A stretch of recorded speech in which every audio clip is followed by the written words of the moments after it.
Hello, everyone, and welcome to the first edition of the Flashback 64 expansion pack. I'm Gooey, and I'm here with my pal Adriel. What's up? Hey, I'm so happy to be here. This is a great new era of expansion packs. So I'm happy to be here. Yeah, new journey in our podcasting journey. Yeah. I don't know. I don't even know what to say. in our pod relationship. Yeah, it's a new time for us, which is very exciting. We're here. We're going to be talking about we're in 1998 on Flashback 64. Some have called it the year of Godzilla. We're going to be the year talking, of our Lord Godzilla. There was a I was watching the 97 into 98 like New Year's show, whatever, with Dick Clark or whatever it was, like someone had uploaded on YouTube, and there was a teaser trailer for Godzilla, and it was like 1998 is the year of Godzilla. And I'm glad to be living back in that time, because that was, I was peaking then at 8 years old, turning 8 years old. So me too. Well, no, I guess I was turning 7 years old. So maybe 1999 is really when I start to remember things, but it was right around the time. I think it was June. No, it wasn't June. This came out. Anyway, we'll talk about Godzilla later. But it's Goo and Adriel, and this is how it's going to be. Except this is a special episode where we will be joined by McKenna for our movie discussion. So I'm excited about that. Yeah, and we can bring her in whenever she, first of all, whenever she wants, and also whenever we need her expertise. She's been given, what's the right word? She's been given like free reign, where it's like, carte blanche whenever you want to come in. Obviously, like if we're talking about the movie, I most likely watched it with her anyway. Yeah. So it's really just like, hey, do you want to do another podcast? Yeah, she's like, I don't want to talk to you freaks anymore. I'm on day, this is 3 days in a row, the week we're recording this, of podcasting. So, oh my God. And 2 for McKenna. So we're going wild and crazy right now. But before we talk about our movie that whips, let's talk about some albums that rip.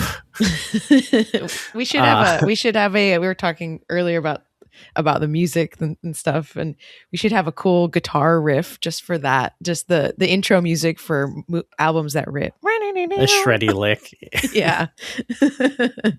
I'll look and see if we have it in the budget. Yeah, okay. Yeah, ask the team up top and see if they'll give it to us. Okay, let's talk about your album first. The album I picked was Celebrity Skin by Hole. This was an album that I had kind of ambiently. I mean, I knew Malibu, and I knew obviously Celebrity Skin, and I had probably heard some of the other ones, but I hadn't really, intentionally listened to this album before. And I picked a good one. I was really, really happy with it. And I think that because I'm a big Nirvana fan, and I know, it's like Nirvana is always one of my like top listened to albums or artists on Spotify or whatever I'm listening to, and they're always at the top. So I just sort of never quite got into Hole, even though there's a lot of other girl fronted bands, like a big L7 fan, and a bunch of other ones, but Hole for some reason just sort of like slipped through the cracks. And I think it was because I was sort of like, I'm like really into Kurt Cobain in like college, and I just sort of was like, Hole will come later. But so this was a really pleasant surprise for me, and it's a new album. I really, really enjoyed it. How about you? Great. Well, that's funny because I know, some of their other singles, like this is not they're like 2 albums, I think, before this one. I don't know the albums that well. but I know like I've heard some of the singles, just around. And I actually I have a history with this album though. I've actually like listened to this one. It's kind of funny. It was when I first moved out on my own. This was like iPhones already existed, but I didn't have one. And so this was still in the time where like MP3 players were like the best way to like be listening to music at the time, like the default mode. And this really has nothing to do with the album, but I had a roommate at the time who I didn't have one at the time for whatever reason. I think I was listening to like CDs in my vehicle a lot, and a classic. I moved to Chicago, and I was now like commuting on public transit, and I didn't really have like a good way to like listen to anything on my way to work. And I had a roommate who was really nice, and he was like, "You can borrow my iPod," and I was like, "Awesome!" And this was one of the albums on it that I was just like, "Oh, I'll listen to this. Why not?" And that's such a fun origin story, a fun introduction to this album. It's really funny thinking about it, because at the time I was like, "Oh, this is like this is like 2010, maybe something like that." And at the time, it's like, "Oh, I'm listening to like this older album from when I was a kid," and it felt like, "Oh, this old album." But we're farther away from it now. Like me listening to the album at that time, then right. The album was from me listening to it, So oh my God. It's like, think about it. It's like, it was like 12 years before it was released, like not that long before, but Yeah. But anyway, I did love the album a lot at the time. I think I hadn't listened to it because I think like a year later I got an iPhone and I started like using streaming more. And I think I just really hadn't listened to it since giving the iPod back to my roommate.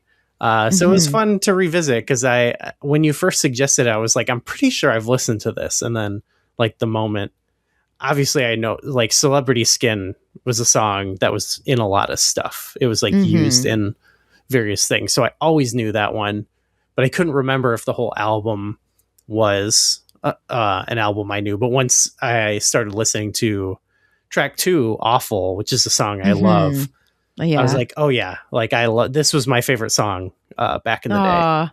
Oh yeah, it is such a good song. I mean, there are so many. I'm pulling up the album list here. I wish I had it on CD. I really miss having just like being able to look at the at the CD case and the best is when there was the lyrics. Yeah, exactly.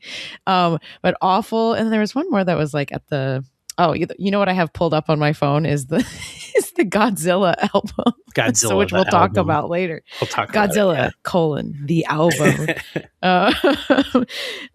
But yeah, there's so many good songs on this album.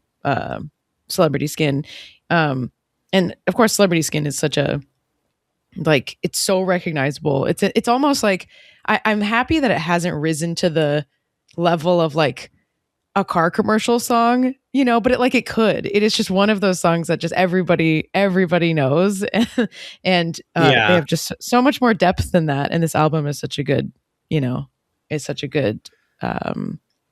portrayal of that, which is cool. A good example of that. I feel like I remember it being used as like a drop in like different shows like you'd watch on TV. Like it does almost have that like a jingly vibe to it. And actually the whole album, this is talked about a lot when you read about the album, but it's something that immediately stood out to me. Especially I feel like it really stands out to me, track 2 and Awful, where it's like the album sounds really expensive and really huge. And apparently that's counter to like Hole is more of a like their earlier albums, which I meant to like go back and listen. I hadn't listened to, but like it's more grungy.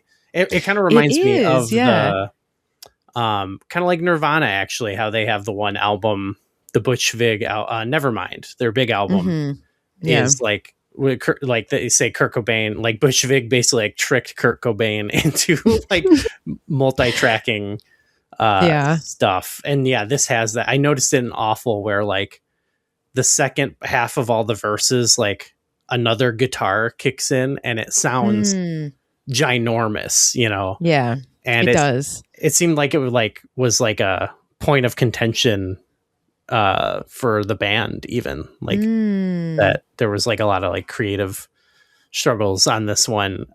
Interesting. And I didn't look that up. I was reading like people were kind of like critical of that too, but I think it sounds awesome personally. So yeah, I could see them being critical of it, especially because, so I mean, as a little bit of background, I was saying like, okay, I haven't listened to that much Hole, but I have listened to Live Through This, and then what was the first one? Pretty on the Inside, or maybe not the first one, but Pretty on the Inside is from 91. And those are, I mean, they sound totally different than this. I mean, I like this one so much more. And so I was sort of wondering if this was just like an evolution in sound, because obviously it's much, much later. And a lot of things in Courtney Love's life have changed, obviously. And like a lot of just the public perception was totally different. I wasn't sure if this was like a creative evolution or that they just got more money. And if this was like closer to the sound that they wanted, or if it was something, you know, but as you're saying, that's perhaps a little bit more fraught. But I like Celebrity Skin a lot more than the other two. I read Courtney Love in particular wanted it to have like this, because I think to me, people were critical of the shininess of it, the polish of it and everything. But to me, it's what makes the album interesting, is because it's like, it's the stuff on its face that's maybe, you know, when you hear it's like a dreamy song about Malibu or whatever, it's like, oh, that sounds like nice and shiny, but then all the songs have like this darker edge to them. And that was like a big part of like, she wanted like a California vibe for the album. And and like it was sort of based on all these older sounds they were going for. But I feel like just the nature of the lyrics and what she's singing about, like it's actually more, what's the word? I think they read like I read they wanted to like, it was a, what's it called? Like taking apart the concept of it or whatever. But to me, it's just, it's those types of ideas clashing. Like Celebrity Skin isn't like this, like, or Awful, you know, isn't like this, like, even though they sound upbeat and like Awful sounds cheery, it's not a song that's like, yeah, things are great. You know, it's like, there's a sadness, like a melancholy in all the songs. So yeah, and there's a lot of like lyric dissonance, lyric and sonic dissonance in that way, where it just feels like what they're singing about doesn't necessarily like match with the peppy. Not that they're peppy, but you know, some of them sound more positive than the lyrics are, which is always interesting, and I like that juxtaposition a lot. So one thing so this was a fun one.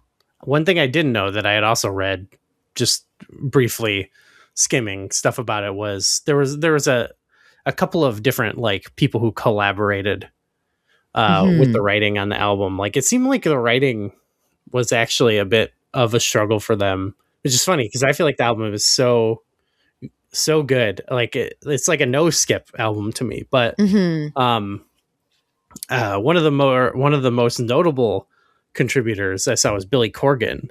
Smashing Pumpkins has like 5 songwriting credits throughout the album, and some of the best songs on the album.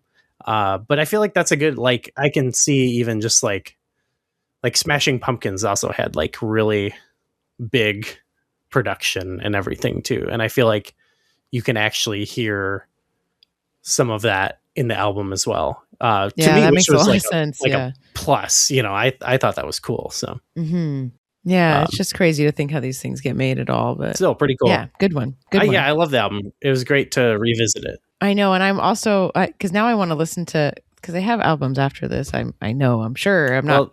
They did end up for a minute. I think this kind of like caused them to like break up or go on hiatus a few years later, but they did eventually get back together, so that's good.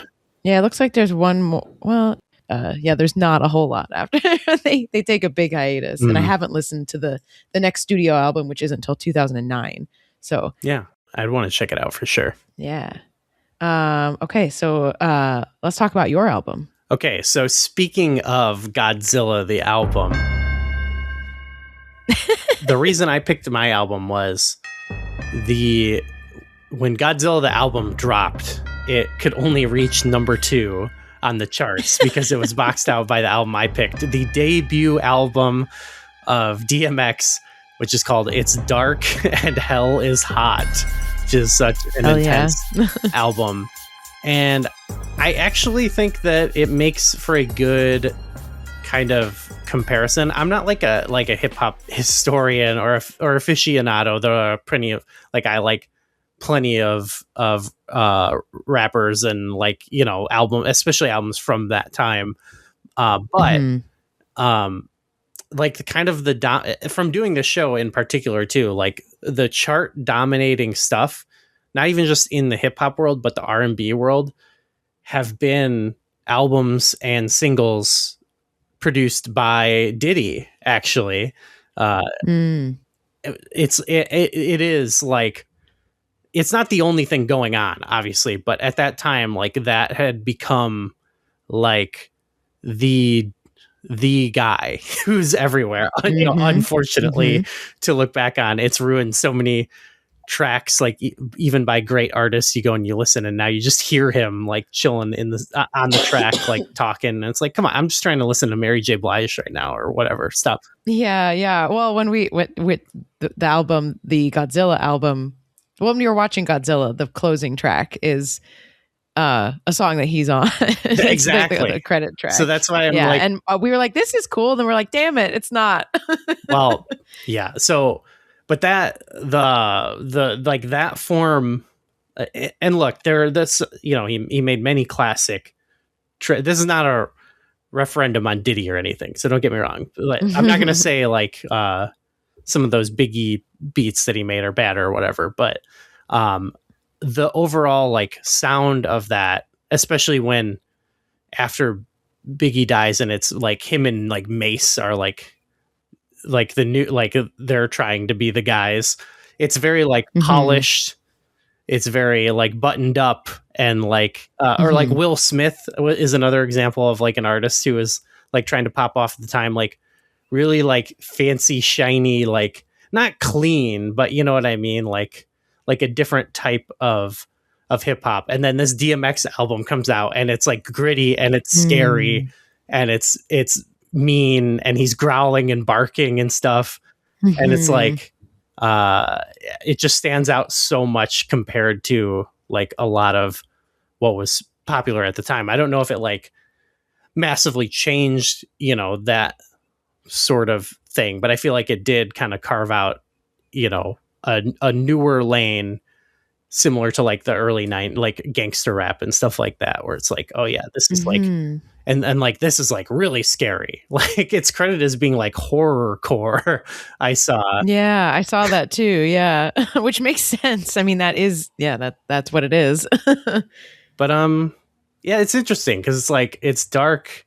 I mean, some of it's reprehensible, even like some of the stuff. I'm like, oh man, I feel bad making someone listen to this song. But it's also it's like there's a lot of interesting stuff going on and this goes on.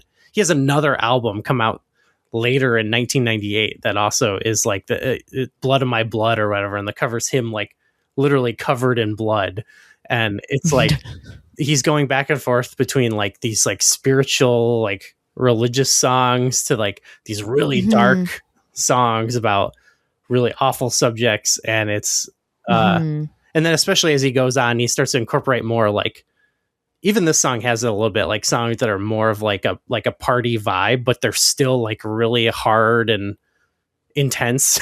I guess you would say. Like Rough Riders Anthem, like the big single on this one. Yeah, that's the big one that I had heard before. But even that one, that one's kind of a party, like an anthem song, but in that song he's even like, all I know is pain, and you're like, what the fuck? Yes. So yeah, all that said, it's kind of a, it's a weird thing to listen to. He's a complicated figure, I would say. Sure. But I mean, I enjoyed just listening to this and kind of putting myself in that time period. And thinking about it's Godzilla, the album compared to this. Right.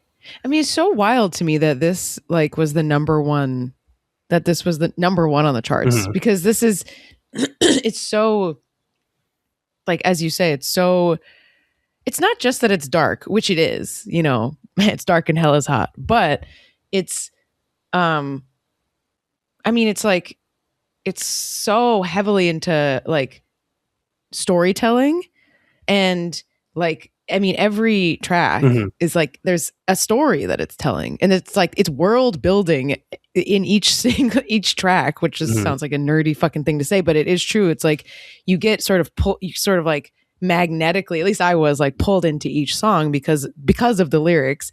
And I mean, I'm sure that's part of why it was, you know, number one or whatever, but it's just such a, like, it's an album that sort of appears to be asking a lot from the listener, in terms of just like what you're comfortable with, in terms of like, you know, like being privy to the stories that are being told on the album, and like who the narrator is, sort of.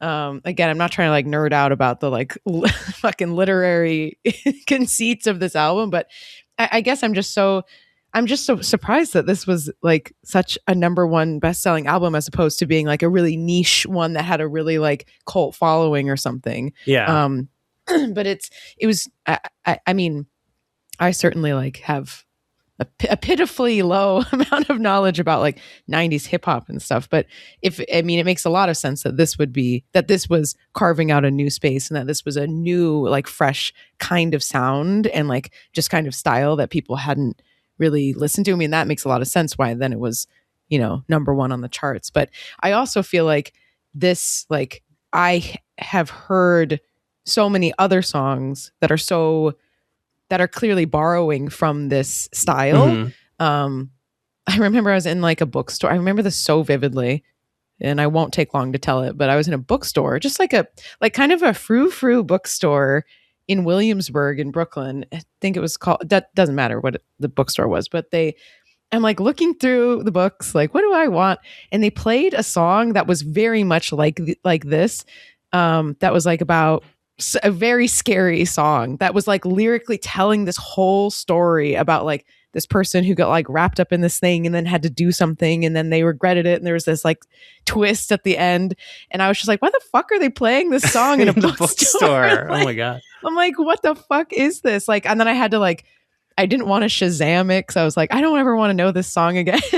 I would have to like look it up with some very scary search terms in order to find it. But it is it could be a DMX song. I don't know, off like a later album, but like it's that kind of music is so like powerful and magnetic. Like the stories that they're telling, you kind of can't ignore them because of the form and also because of what they're talking about. So yeah, I can see why people were drawn to it and why it was number one. I think too, like this, well, there was crossover in this regard, but I think, you know, I don't think it's 1-to-1 between genres, but like where this is right before, like, these bands existed, but we're right before the cusp of new metal, like becoming mainstream and like popular. And I think there is sort of an energy there that, like, I think the late 90s, there's this sort of like anger that people want to express, that like they feel like they're not allowed to, or something. And that's why, I mean, that's why not only were, you know, like new metal had like rap rock stuff going on, but you saw, you would see DMX or whoever on like, you know, like Limp Bizkit albums and other bands like that. Like you would see crossover between these artists, and I think they're kind of channeling maybe a similar thing here, like wanting beyond like some of that, just on the surface level, there's some of that of like wanting to express this like harder side. But then, yeah, when you get into the album, you know, you are listening to like a guy who has had a probably a fucked up life, like kind of like actually reckoning with some of those things. And it's similar to new metal. I think it's like, you know, there's some bands and some songs that are more surface level, just get away from me type songs, but then like, they are able to come deeper, or at least like make it safe for people to explore those types of feelings. So right. And the whole thing sounds like such a exorcism or something. Like not that it feels resolved. I suppose the word exorcism makes it sound like the ghosts are gone at the end of it, but this attempted, trying to like, maybe not, reckon with it in some way, but like also be like, this is who I am, but again, there's this like storytelling element too, where you're kind of like, what, a lot of this stuff I'm sure isn't like real, quote unquote. Right. Which is also interesting too. There's this like slippage that happens between like the kind of character of the, of like DMX, but like, and then his life and then other people. It's just, it feels like not only is it like, oh, it's safe to like explore these things, but that like, it like allows this like,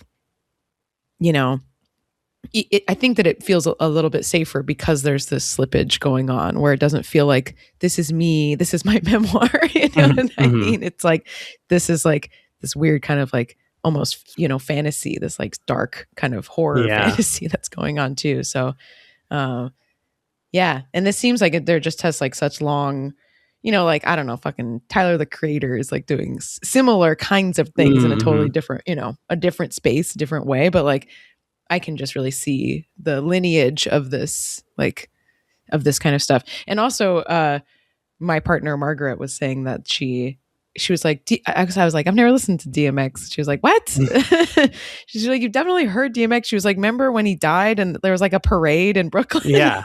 So speaking of, and I was like, oh, you're right. This is a monster New York album. You know what I mean? So it also, maybe it's a better album for Godzilla than Godzilla the album. You know what I mean? Yeah, exactly.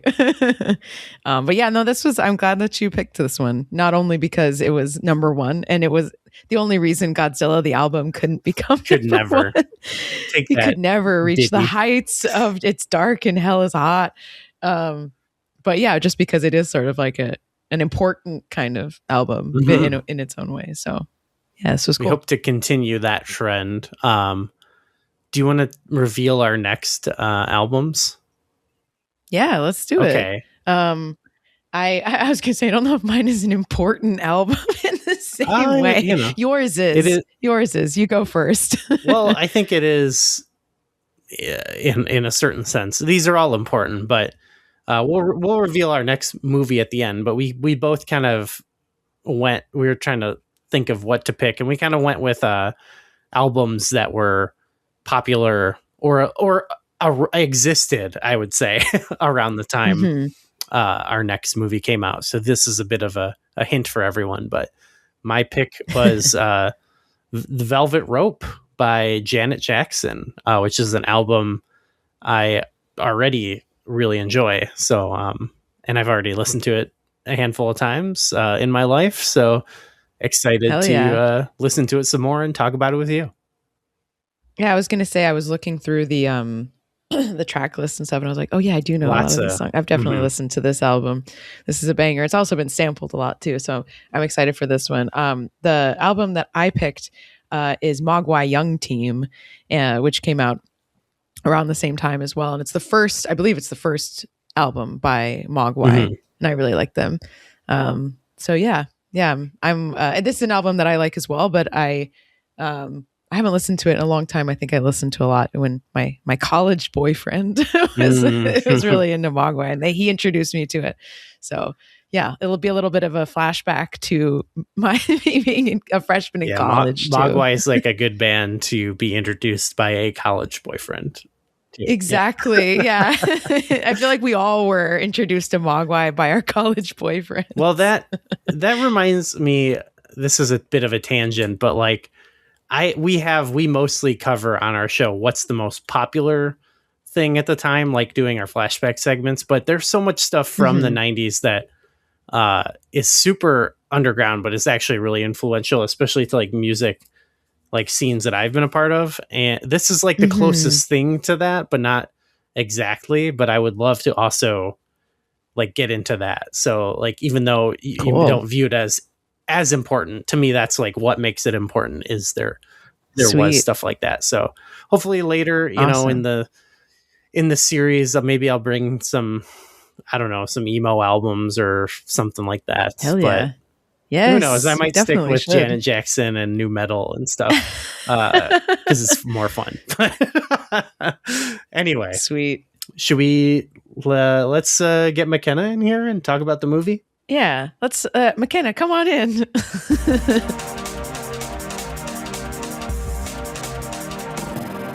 I'm happy to see you, McKenna. Happy to see you too. Okay, so for this episode, we are talking about Godzilla. Tell me that's not another parade. I don't think that's a parade. How close did you get to the thing? I got pretty close. Godzilla. Released in May 1998. It is the fourth collaboration between the duo of Dean Devlin and Roland Emmerich, who also created Universal Soldier, Stargate, and Independence Day. Wow.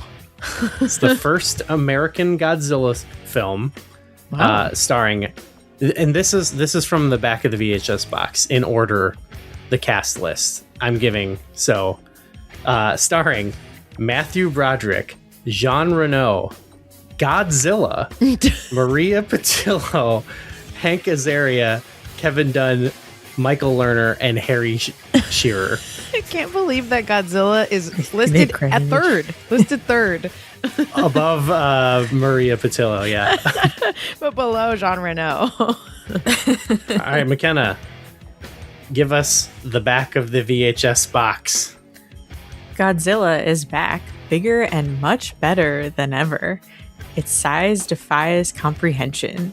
An expertly designed theme park ride of a movie that packs non-stop thrills. One jaw-dropping scene after another, the film never loses either momentum or its human scale. All right. So, you know, that didn't tell us, you know, normally they like to, not always, but sometimes they like to tell you about the movie. But maybe they think it speaks for itself. On the front here, it says, you know, size does matter. It's big, it's loud, it's fun. It's from the creators of Independence Day. What more do you want to know? Detailed plot information? Yeah, you know? you don't need to know. It's big. It's Godzilla. It's so big you can only see his eye on the cover. It's real size. Well, actually, no, but Much smaller. much smaller. Not to scale. But McKenna, if you had to say what Godzilla 1998 is about, what's it about? Elevator pitch. Big monster comes to New York City to nest. There you go. That's right. That's it. That's all you need to know. That describes it perfectly. In fact, I could tell you actually, speaking of the size does matter thing on the front, a big part of the marketing was like Godzilla is so big. Like, and that's actually in the movie a lot too. Like, Godzilla is so big. You just can't even. They say that a lot. Like it, which is so like it. That is the thing about Godzilla. Like that's the defining feature. Like, do we need to say it again? They're just like, look at how big he is. Well, it's actually like more surface level than like what is actually defining about Godzilla. Like going back to the original movie, but we'll get into that. I'm actually also just noticing now that his skin is textured on this. Ooh, tape. I can see it. So, I can see it as well, even from clear over here. Okay, so putting the tape away. Did you had no history with this movie, right, Adriel? No, I've never seen this movie. I've seen other Godzilla movies, but not this one. Yeah. Okay. You have a history with Godzilla himself. Yes, he and I know each other, and he is big. But I've never seen this film, and I don't remember. I thought it was odd that it was just called Godzilla, no, subtitle or whatever. Yeah, now there's like 3 or 4 movies called that. So yeah, exactly. So I think that's maybe like part of why I was like, it's hard to find now. Of course, they didn't think about this, but it's hard to find in the searches or whatever because it's like the Godzilla. Search engine it's just optimization. Godzilla. Yeah. So come on, Roland. Yeah. So I had not seen this one before. Okay. Yeah. But would you consider yourself like a big fan of the series, or like you've just seen some in passing? No, I'm a fan. I'm not Okay. I don't know the history very extensively, or Sure. I don't I know when it started. I've seen like the first ones because like I think I watched them as a kid with my mom because my mom really liked them. Mhm. I have family in Japan too, and so there's a lot of like Oh, cool. Japanese sort of influence in my household. And yeah, so I seek them out, and I like Godzilla movies, but mostly the old ones, not the newer ones. I mean, Mothra was big for me. I was big into the Mothra Yeah, movie. Queen shit. Mothra. So yeah, what about you guys? Are you Godzilla heads? Well, I have a personal history with this film, so maybe I'll go last. But McKenna, I know you're a big. Maybe you're not in a too dissimilar of a boat. I know you're a big fan, but you're not like you haven't seen all the movies or go to conventions or anything like that. But Yeah. You kind of introduced me. Oh, okay.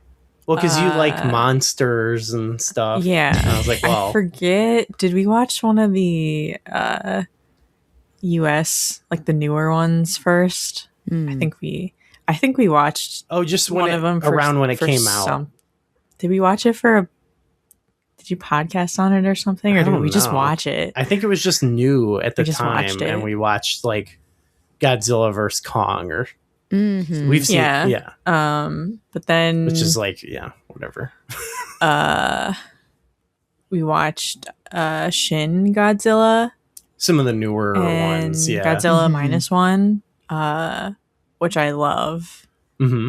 Those are both great. Those two and the original are my favorites. Yeah, Okay. Shin Godzilla is great. I didn't actually see Godzilla -1. Maybe I should. Yeah, it's good. I never. Yeah, I didn't actually see it. Yeah, I'm like definitely in more recent years, like have watched all these for the first time. Like I remember I had friends when I was young, like we'd rent horror movies a lot and stuff, and definitely like remember renting and seeing various Godzilla movies, but to the point where I can remember which ones I saw then, I couldn't tell you. But of course, the original one, we've watched a handful here and there. I liked I really liked the Ghidorah, the 3-headed monster one, where you had Mothra, and there's all this lore. You got those singing twin fairies, or like I love that like aspect of Godzilla. Yeah, that's a very Zelda-ass movie. Love it. Yeah. There's one that was like James Bond. It might have been versus Mecha Godzilla, or was it? I don't remember, but there's like a James Bond type Godzilla. I've loved the series, but I not enough to, I'm not as much as like any of us are like Zelda fans or anything. Right. Yeah, exactly. The one we did watch the last Japanese one before this one, which was like the end of like a 6-movie series. We just watched that one in a vacuum from like 96, I think it was, and loved that movie. Godzilla versus Destroyer. Really, really cool ass movie. But oh, sweet. I haven't seen that one. Yeah. We can't get into the plot right now, but it's sick. But write it down. Write it down. Godzilla's got to protect baby Godzilla Jr. It's pretty cool. So this movie, though, before I like was, even when I was a kid, I you just kind of knew about Godzilla. Like there was like a cartoon, like an old cartoon that aired that I'd seen like here and there on TV, like when they play older cartoons where there's like Godzilla and like a little baby Godzilla. But I wasn't like a big fan. But then this movie, it came out, when I was 8, and sorry, we got some emergency vehicles going on outside. And it's raining. It's actually got this movie outside. Oh my God. Yeah, this movie is full of emergency vehicles and the most rain I've ever seen in a movie.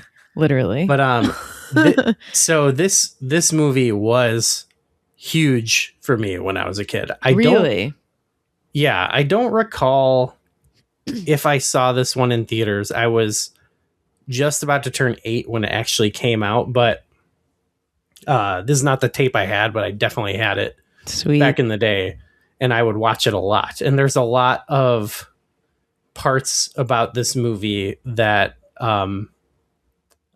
just are really stuck in my mind. Like some more so than Independence Day, even though this movie fails a lot where Independence Day succeeds. It just, I don't know. I've gone back and rewatched it a few times here and there over the years. So it's kind of an important movie to me. I don't think it's like a great movie or anything, but it just, it has like some nostalgic value to the point where I was like, yeah, let's do it. Nice. A special episode for this, especially because we love watching Godzilla together, McKenna. So yeah, it's a very fun to watch Godzilla movies. Yeah, that's cool. I didn't know that you had some real nostalgia for it. That's sweet. Oh, I just loved it.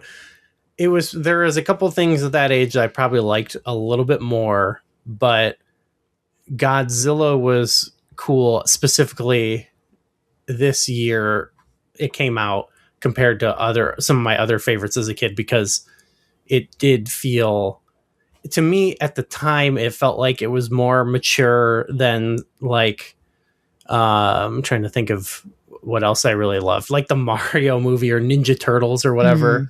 But it's not really a very mature movie or anything, but I felt like it was cool and like cutting edge. And it is in some ways, I guess you could say. Like it's very like late 90s in its vibe, but that a lot of that lands really corny nowadays, more so than anything. But I have I found a little bit of background on this movie actually that I could share. Sure. So this was a movie that it was in production for like a few years, it was shopped around to different people, and originally it was pitched to some people wrote a script, and it was pitched actually to Jan de Bont, who American audiences would most likely know from Speed and Twisters. And they even had done some concepts of they had a script, and they had like design concepts for Godzilla. I showed you the Godzilla.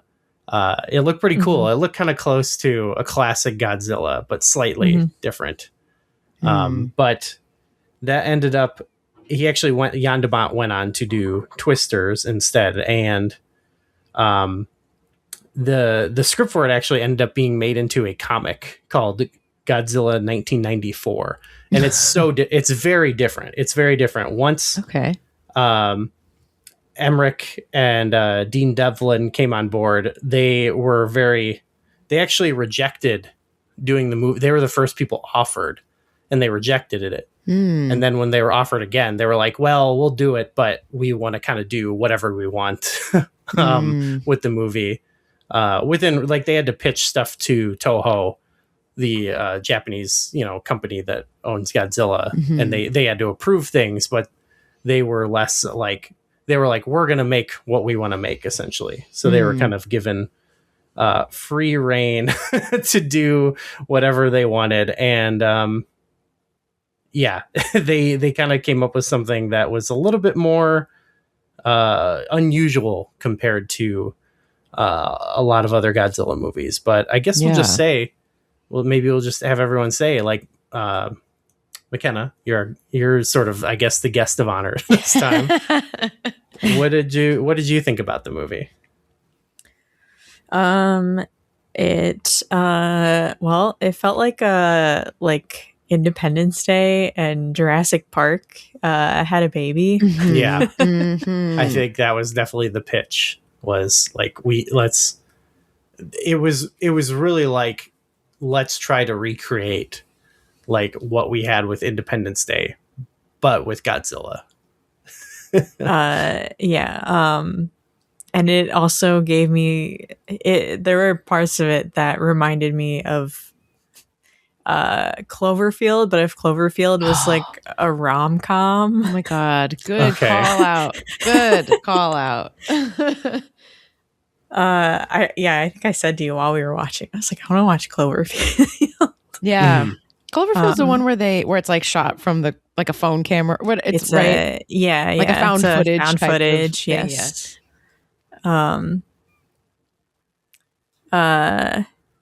I thought I enjoyed some of the special effects.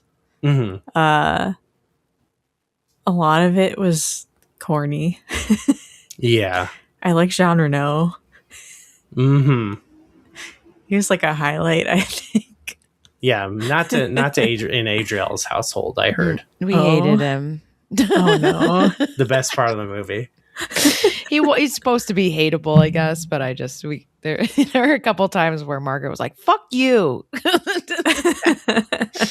Yeah. Man's just trying to get a coffee and a croissant. Oh my God. When he was like, "What is this coffee?" And it's like in the New York coffee cup, like that he got at like a street vendor, and she's like, go back to France. We don't care. What did you think about the movie, Adriel? I really enjoyed watching it. I do think it went on for way too long. It did not need to be a 2.5-hour film. I will argue that.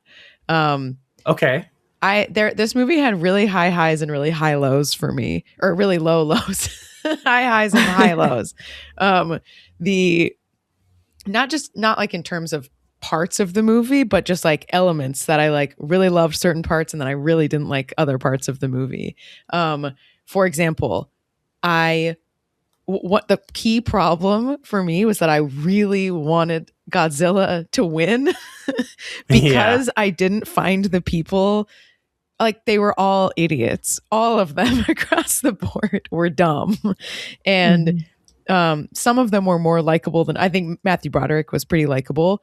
But the female like lead, Ingenue, was like extremely unlikable to me, which was a problem because she's the main character. But Hank Azaria was great. And like the French guy eventually kind of came around to be like, he was fun to watch. I'll say that. But so, that's what I mean. I'm like, there's the high highs and the low lows. I'm like so invested in it. And then of course I'm pissed off at the end because the humans win. Well, maybe not at the last, cutscene or whatever. But yeah. But I was so I was mad about them losing. But overall, really happy to watch this movie. And just like so of the time. Like I can't even think of them. I should have written them down, but there were certain parts where I just was like, that was the most 90s piece of dialogue I've ever heard. Just the way that the script was written was like quippy in this way that was really just like, that was of the time. And like, more than something like Jurassic Park, right? Like Jurassic Park doesn't even do like a lot of the stuff that this movie is doing in terms of tone. That is specifically, when's the last time you've watched Independence Day? 10 years ago. Like, go watch it. You will be like, oh my God. Like, they are literally just trying to do Independence Day again. Like, there was like a moment, I think it was after the helicopter, after they were shooting at Godzilla, and there's like a music beat that happens, like a little descending thing when they realize that they missed. And I was like, that music bit happened in Independence Day after they realized that a shot that they, fired off missed. They're just doing it again. Well, and part of that is from obviously like the same writers, Dean Devlin and Roland Emmerich both wrote the movie, but also in your case with the music, same score going on. Mm-hmm. So David Arnold did the score. He did work on Stargate and Independence Day. Also did the post GoldenEye Brosnan Bond movies. So it he wrote that Tomorrow Never Dies track we like, and then to me, my favorite thing, Casino Royale score. Oh, yeah, that is a really good score, yeah. But yeah, it is. There are so many things. It's not all like Independence Day, but there are so many things, especially when it starts, that they're going for. Mm-hmm. I'm just going to kind of mention them now, and you can maybe confirm or deny McKenna. But one is both the movies just kind of start essentially with the event happening.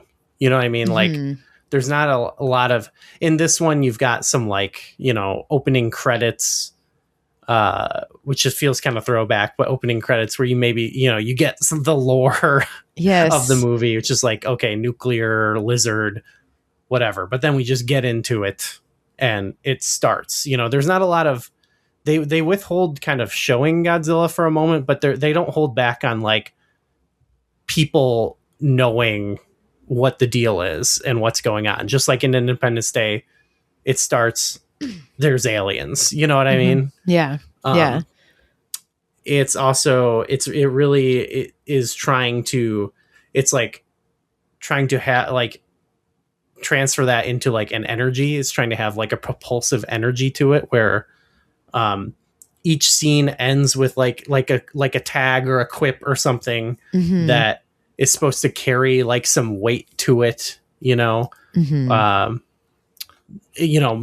where you're supposed to have this feeling of like, oh shit. And then the next scene starts and you're like, they're still trying to like keep that, like the throttle going. And it's like globe trotting in the beginning. Then it becomes New York, but it's globe trotting and bouncing between different characters. Independence Day has a wider cast of characters it's bouncing between. And also I feel this is where I think this movie fails a lot. And this ties it to what you were saying, Adriel. I think the cast makes Independence Day. Like, I don't think the writing is always good or not corny in it, but like you have like Will Smith, Jeff Goldblum, what's his name? Like even some of the smaller roles, like, and I like a lot of the cast of this movie, but they aren't carrying the load quite as much. I don't think you said Matthew Broderick was likable. I think he's fine. How did you describe his dialogue, McKenna? He had a line and I was immediately like, he sounds like a children's show protagonist. Like the way he delivered the line. Stating the obvious kind of to tell the people, Yes, very much so. I was sort of thinking like in Independence Day, you don't have like a main character, but I feel like he is the main character of this, right? More so than anyone else, and that's kind of where like he's kind of like Jeff Goldblum in a way, in that he's like a nerd scientist guy, but he's also the lead. And I feel like kind of Jeff Goldblum is like an awkward scientist guy, apart from Will Smith, who doesn't actually really have a ton in that movie, but he has like a lot of charisma and he's sort of an everyman, like they embody different things where it's like instead you have Matthew Broderick in kind of like a more shallow role. Yeah. And it doesn't.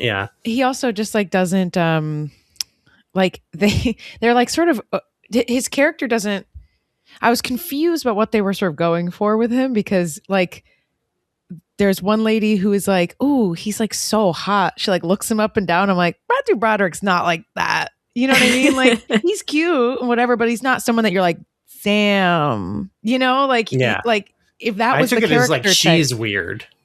Sure, which I think was the case, but it was also like, are we trying to sell him as being this guy? And then he's like, sort of obsessed or like can't let go of this girl who then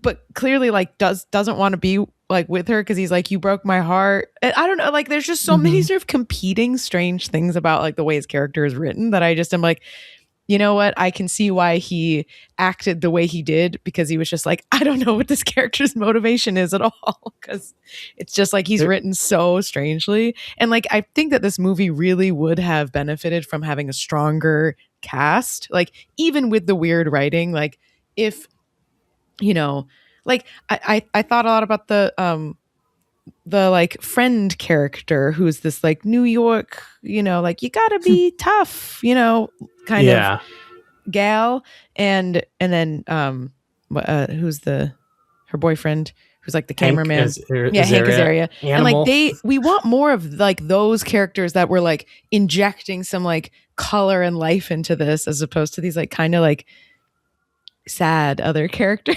So I think that I wish that there was more, you know, I wish that each character had the Riz, and it seems like only a few did. Like Independence Day has like, it's the most, I know I just keep comparing it to a different movie, but it's so made in the mold where it's like that has a lot of little archetypes and stuff like that. And like, not a ton of deep characters, but just like a lot of like little charm. Yeah, I mean, you have Harvey Firestein's in that one, right? Where he's, I mean, like he always is. That's the kind of actor and character that you want in something like this. Is like a lot of those kinds of, you know. But this one just like didn't really have that. It did have a lot. Like I do like some of the like wider cast of like character actors and stuff, and I think the mayor was just like good. Yeah, we'll talk about that for sure. But I have a couple questions about Matthew Broderick's character. This might be something I'm missing, but I've seen the movie a bunch of times, and it really stood out to me this time. Is he's brought on because he specializes in studying worms that have been like mutated, right, by nuclear stuff, right? Is that correct? Because then later there's a part where he's like, Godzilla, like they're like, what could have created this? And he's like, well, Godzilla is probably mutated. And they're like, whoa, what? And it's like, well, isn't that why you called him? Actually, like, why is he here? Good point. Great point. I don't understand that. Yeah. Okay. I thought that was immediately like they set up this character who specifically studies like mutations caused by radiation. Like that's the only This is the association. That's why you called him. I was like, okay, maybe I was missing something, but I think we're all doesn't make sense. Okay. You're right. And I also didn't like even put it together that was weird that they were asking him. I just was already like, what's going on with these guys? What's happening here? And because like, again, the very first scene with him, he's like whistling and he's out in the rain and he's kind of weird. You're like, oh, this guy's a freak, you know? But like, then he kind of loses that as the movie goes on. He's not actually a freak. He's actually kind of a normal little guy. Like he was just sort of, you know, heartbroken slightly / like a nerd. Like he's not really that freaky. So, and I wish he would have been. The movie needed like, you know how he's got the one army guy. He's like kind of like he just kind of like is friendly with throughout the movie. Yeah. He's just like some normal ass army guy. And like that actor's okay. I feel like I've seen him before. He's okay. But that should have been like similar to Will Smith.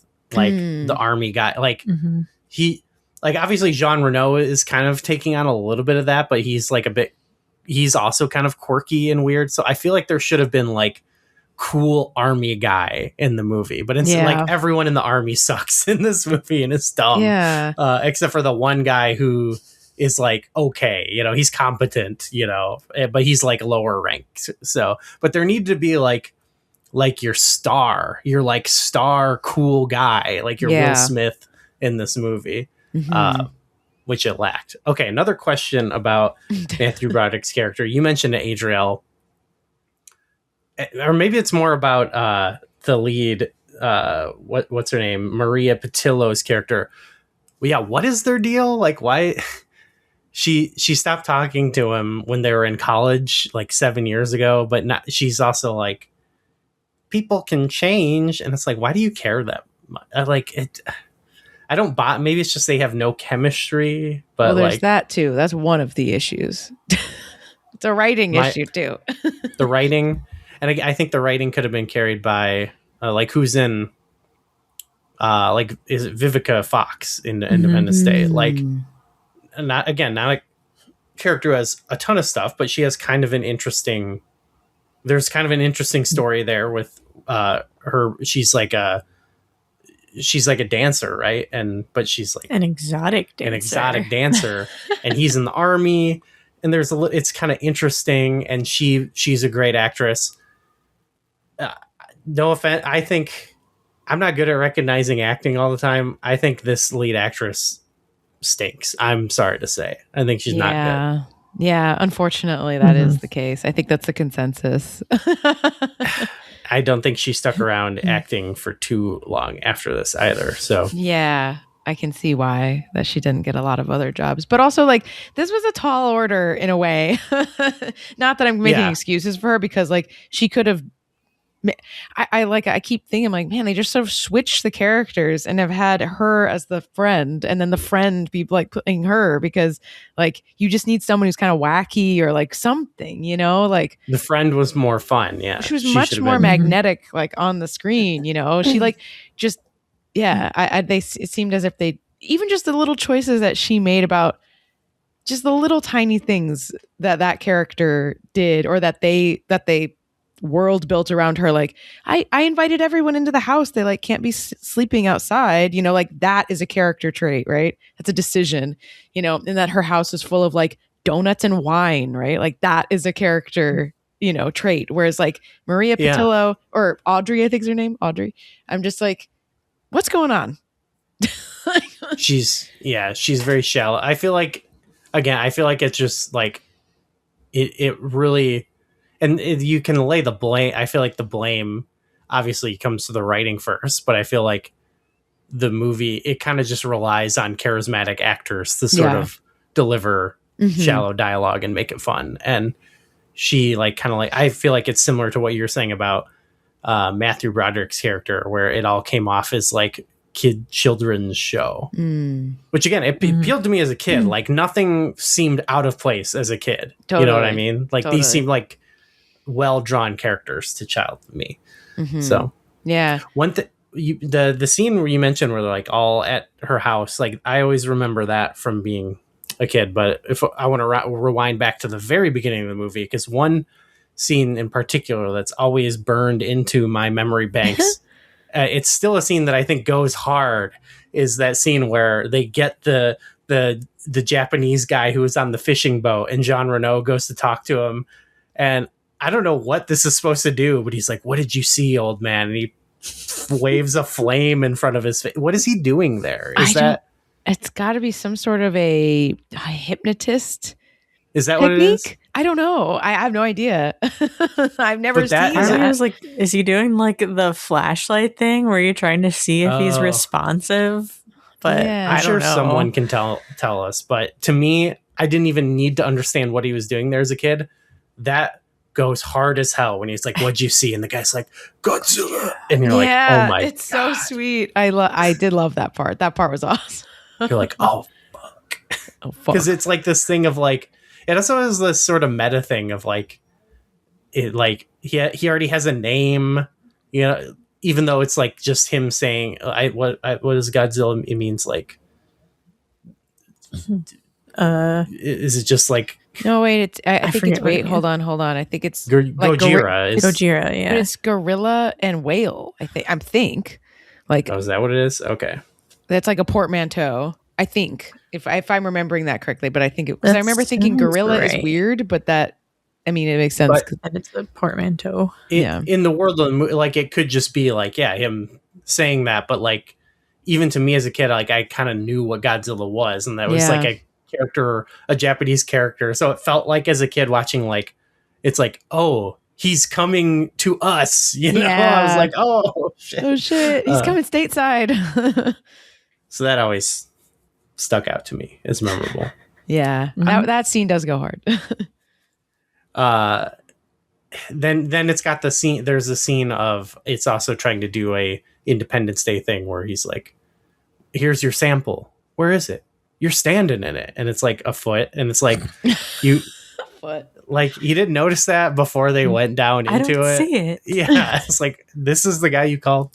The way he just like takes too long to figure it out. Yeah, it's He, meant to be this this like. line, and you're like, "Come on, dude." But again, they're trying to show it's like big. Like I remember in the behind the scenes stuff we watched, like they were talking like on the set for that scene, and like they're trying to like talk about it in real life. They're like, you see the footprints in person, and you're like, whoa, okay, like. You don't know you're acting against like a computer thing, but when you see these footprints, it's like, whoa, it's big. So, It's big. that's what they're trying to tell you. It's big. Yeah, that was another 90s ass dialogue scene. Well, like him just being like, "Oh, where? You're standing in it," And then like there's another part where he's like, Matthew Broderick is like, "Do you know about the nuclear lullaby?" He's going nerd mode, and then the guy goes, "No, I don't know, but I think I'm about to find out." And then he like goes on the rest of his monologue. I'm just like, that is the most, late 90s interaction. We can get off the beginning. Obviously, we got to talk about the rest of the movie. But I like that in the beginning, it's like rainy as hell in the beginning when he's at Chernobyl. And then we get one sunshine scene, and then we go back to New York, and it's fucking rainy as shit again. I like rain is the theme of this movie. So why do we think that they went rain mode? I think because they just were like, this movie is going to look... You're going to see the seams a lot easier if it's not raining, right? That's what I was saying. Was that implied? It's raining, and then it becomes night, and it's raining. Yep. Definitely to cover... to blend, the when CGI and stuff. They relied on, this is also a thing in Independence Day where it's like they did a lot of cool like actual like practical effects, but they leaned like slightly more on digital than it's starting to get to that point where they're leaning more on digital. And then I feel like this movie even more so was like leaning into that, though there's some wild looking stuff in Independence Day. This was even more so, like a lot more digital Godzilla. But there's parts where it's really noticeable or whatever, but I actually kind of think the rain aesthetic like kind of works in the movie. Like I actually think it kind of looks cool, and like sort of it's definitely like a muted sort of color palette, but I think it comes across here when you're looking like even on the box where it's like there's more green, like you only really get green in like the text in the movie more so than anything, but I sort of like the dark blue like background of like the rainy city, and then like Godzilla has like a dark blue background, and then he's like a little bit more like green and gray. And I don't know, I actually kind of like the color palette of this movie, even though it's like kind of dark and rainy. And I mean, I think the rain dingy. Definitely served it, I will say. Like, I think without the rain, I mean, they would have had to make a different choice about it, right? I mean, I think the rain really carried the aesthetic of the movie in many ways. And it just made everything feel more chaotic. There was one scene, it was like right when he was they were meeting again, the love interests, where they like come out of the pharmacy and Margaret's like, "It's not raining. Well, it's not raining." And then it immediately cleared up for a moment. Starts raining again. Oh, it's like raining in the next scene, like 15 minutes later. So funny. It does beg a lot of questions, like that guy went fishing, like in the rain. Pouring rain. I know. When he goes fishing, and then his friend is like, "The only thing you're gonna catch is a cold," and it's like, but you're also in the rain. They're just watching him. Yeah. You're also in the rain, though. You're not even sheltering, so you're going to get a cold too. I love all the random sorry, go ahead. My Animal Crossing Stardew Valley brain was like, you can catch special fish during the rain. And he caught a special fish. He sure did. I love all the random like little freaks in the movie, like those guys who are like robbing a place and they're like, "Hey, I'm getting that bad feeling I get when something's gonna go bad." Or when they're like, and it's like, "Oh my god, New York, baby!" You know? Yeah, I'm Such getting a that New York feeling movie. again. My childhood, concept of New York was via this Ninja Turtles, the Mario movie, sort of. Totally. Like that's. Or I like assume Oliver New and York Company. is like this. Yeah, I know Yeah, things are different, but do you kind of see this? A New York. It's such a New York movie, but it's I mean, this is the like New York propaganda of like this is why I moved here. It's like just years and years and years of stories about like this place where like stuff happens here. Here is where everything goes down. This one in particular is really odd because it has a strong sense of place in terms of they keep being like, you're in New York, showing the map, showing the Twin Towers, showing the Chrysler Building, but it doesn't have like a New York sensibility. Like I would argue that the Super Mario Brothers movie is much more tonally a New York movie because it's like gritty and it's about it's in this like alternate dinosaur version of it with John Leguizamo and Bob Hoskins, who are both New York guys. Like that is a New York movie to me. And the villain is Donald Trump and shit. Whereas this is like in New York in kind of in name only, even though it is like, there's just big New York set pieces. Like a lot of it I live right around like where it all, like I live right by Madison Square Garden. And unfortunately, it's kind of like a lot sometimes, but I kept like looking at the map and I was like, oh, he's right over there. Like, my building, I gotta say, like, I definitely would have been like shot up by one of those helicopters just shooting randomly into buildings. Like, what are we doing? They blew up the Chrysler Building. Like, what are we doing? Like, so millions of people, millions of human casualties because of the army, not because of Godzilla, I will say. It was confusing because after the beginning, when Godzilla's there, it's sort of implied like people are fleeing parts of the city, evacuating, but then they don't really talk about it. And the windows are like, the lights are still on. People are still there. It seems empty sometimes, but then, there's a lot of like things that don't make like a lot of sense. Another one is when they first go there, he's like, Matthew Broderick is like, this is the perfect place for him. And I'm like, is it? Is what this? Like, what? Why? Shouldn't he be in like Florida or something? I don't know. I don't think it's a perfect place for him. I think he should be in Florida if I'm guessing. California, maybe LA. See, Manhattan is also an island. Like, why would he come? Well, that's why he says it's perfect. He's like, it's an island with, and I'm like, but there's like a lot of shit here. Like, it seems like, like there's more isolated places, and they're all like, they imply that it's like instinctual as well. They're like, so many animals are born with like an instinctual pull to a place, but it's like that's after like so many years of evolution or whatever. And it was like it was born there, and that's why it goes back to like brood or whatever. Yeah, like that's what. It's like, why is he coming to New York? Iguana was I don't know. Should have been in Florida. So speaking of Matthew Broderick's character and the effects, we can tie this all together. The creature designer for this film was Patrick Tatopoulos, which is where they get the last name for Matthew Broderick's character, which they make a running joke in the movie. No one can say, they call him Dr. Tatopoulos, or he's always correcting people. Kind of corny joke, but whatever. I do like it. Like, oh, this guy that I work with on a bunch of movies, he has a funny last name. I'm going to make fun of it in the movie. Like, that's kind of a big dick move, let's just say, on Roland Emmerich's part. But Patrick Tatopoulos, actually, you said you got some Mario Bros vibes from this to me. You texted me that, Adriel, and he actually did do the creature designs for the Super Mario Brothers films. Really? Yeah. Yeah, and he also has worked with Roland Emmerich on various movies, including Independence Day. A lot. He's worked on a ton of movies, but wow, a lot within our sphere of both our podcast and virtual theater. Like, he's worked with Paul W.S. Anderson on a bunch of his movies, like Resident Evil movies and Alien vs. Predator, Underworld. He's worked on the Silent Hill movie, a bunch of Zack Snyder movies, some of the Chronicles of Riddick movies. Wow.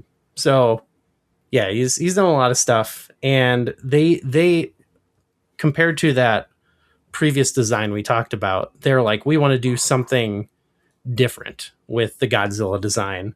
And they wanted it specifically they wanted this version to be fast. And Totopoulos actually said he kind of based the look of the face on like Shere Khan from the Jungle Book. Yeah, it's very cat-like. It's a cat vibe here. It is a big departure from any Godzilla design, and it's kind of controversial to some people.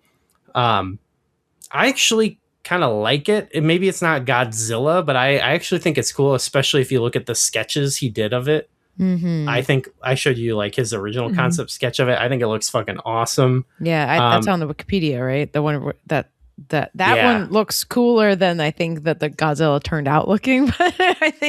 But that's there. He looks way more like an iguana, which is pretty sweet.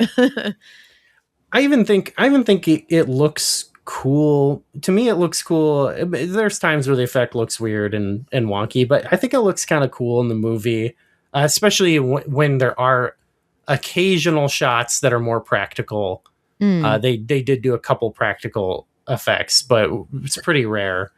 And look, it's controversial, but ultimately Toho, they showed it to them and they approved it. Yeah, they approved it. They were a little confounded by it, it seems like, but they ultimately said, hey, it's good to go. So it, part of me wonders if they were like, yeah, that way we can separate this from our Godzilla. Right, that was a long game. They were playing chess while Roland Emmerich was playing checkers. Well, it's funny because that is actually what ended up happening. I don't know if you know the story of this, Adrielle, but so this movie was made in between. Like I said, the last movie that came out in Japan was kind of ending, and then a few years later, they started a new sort of era. Like Godzilla's had different eras and series, and they started a new one that went for a few movies. And in the final film of this, in 2004, it's a movie where a bunch of monsters around the world are attacking around the world. And one of them is this version of Godzilla. Really? Which they called Zilla to differentiate it. And in that movie, the classic Godzilla fights a bunch of monsters, but including Zilla. So it's kind of cool.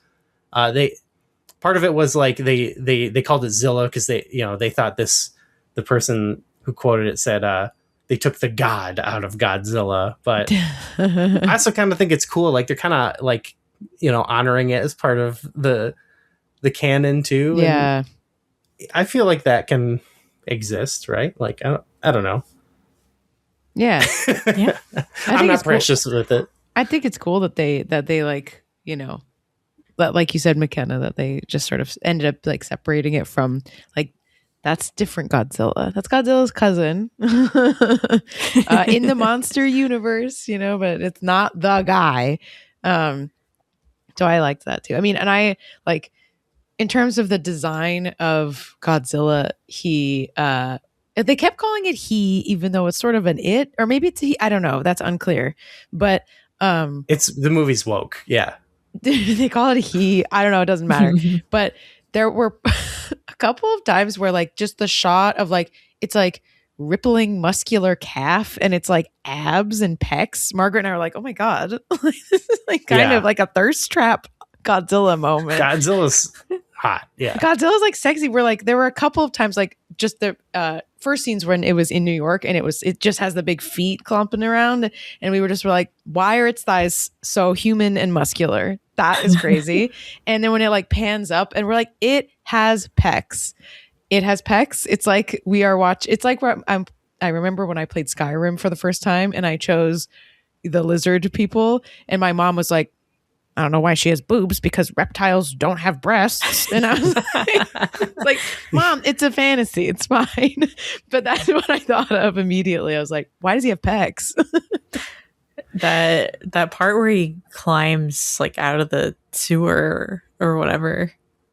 He's like climbing through the road, and you just like they just have a shot of like its chest. Yes. I was like, it looks like human or like ape primate. 100%. 100%. Yeah.